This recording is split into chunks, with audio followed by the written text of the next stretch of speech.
경부염이 심하신 분들을 좀 더 자세히 여쭤보면 관계할 때마다 계속 출혈이 있어요. 이렇게 말씀하시는 분들이 있거든요. 그래서 안녕하세요. 프리시아 산부인과 전혜지. 김민정입니다. 도대체 관계 이후에 출혈이 왜 생길까요, 선생님? 이게 진짜로 관계 때문에 생기는 경우도 있고 이제 관계랑 상관없이 그냥 약간 까마귀 날짜 배 떨어지듯이 그쵸, 나는 네. 경우도 있어요. 그래서 진짜 관계 때문에 출혈이 있는 경우에랑 이제 아닌 경우를 좀 나눠서 얘기를 해볼 건데요.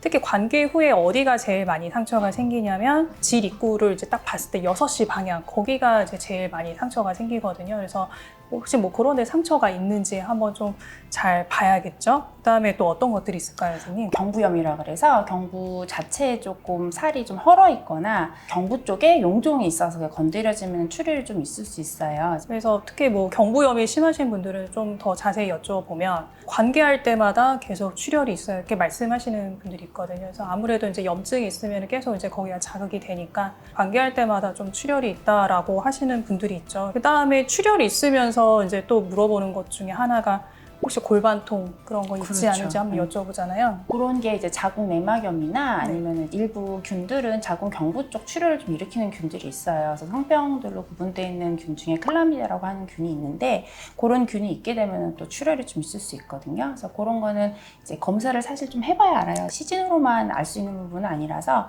검사를 해서 그런 균은 없는지 한번 확인을 해보는 게 중요할 것 같습니다. 그리고 이제 제일 중요한 게 이제 자궁경부암. 그쵸, 네. 인지 아닌지를 좀 많이 걱정을 하시죠. 그래서 치명성 자궁경부암이 제일 특징적인 증상이 관계 출혈이기 때문에 검색하시고 많이들 걱정하면서 오시긴 합니다. 출혈이 있다라고 했을 때 산부인과 의사 입장에서 제일 먼저 확인해야 되는 거는 암이기는 하죠. 네, 아무래도 다른 뭐 아까 말씀하신 그런 뭐 질환이야 뭐 약을 먹던지 아니면 혹이 있으면 떼내든지 뭐 이런 식으로 해서 치료 방법이 그렇게 어렵지는 않은데 만약에 암이라든지 아니면 암과 관련된 어떤 그런 병변이 있다라고 하면은 그런 경우에 좀 얘기가 좀 달라지잖아요. 그래서 맞아요.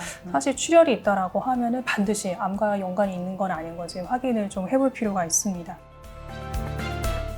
이유를 모르는 경우도 있는데 이제 추측건데 이제 호르몬 변화랑 좀 연관 있는 경우도 있고 그리고 이제 자궁 성노증이나 자궁 병변 자체가 좀 있어서 출혈이 있는 경우도 있더라고요. 그래서 출혈이 있을 때는 꼭 이제 초음파도 꼭 같이 한번 보는 게 좋은 것 같아요. 네, 난소나 아니면은 뭐 드물게는 뭐 난관에 수종이 있거나 아니면 이제 종양이 있는 경우에 이제 그런 경우에도 이제 마찬가지로 이제 출혈의 형태로 증상이 나타날 수가 있습니다. 그래서 이제 이런 경우에는 이제 내진만으로는 확인할 수는 없기 때문에 초음파를 통해서 이제 혹이 있는지 반드시 확인을 해보셔야겠죠.